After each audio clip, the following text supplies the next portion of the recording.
okay. Okay. Could you please comment the new president address of Kazakhstan to the nation of Kazakhstan?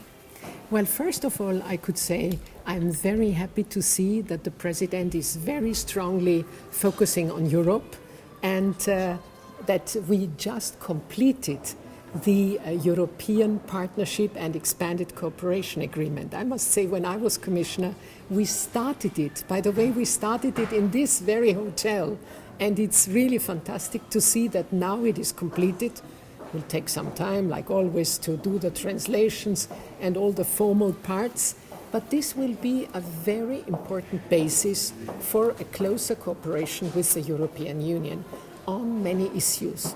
And that, I think, is a crucial question.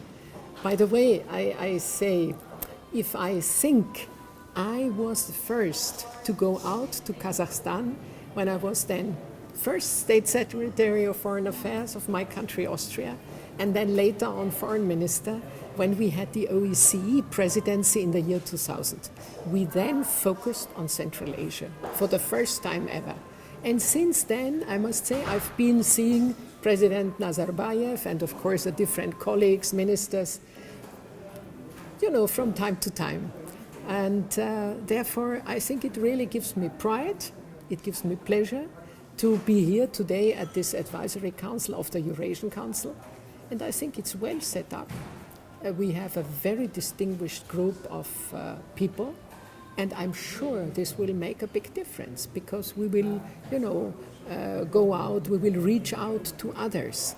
And so I do hope that also Kazakhstan has a chance for its UN Security Council seat that it is aspiring to. Okay, thank you. Okay? Thank you very much. Thank you. Thank you.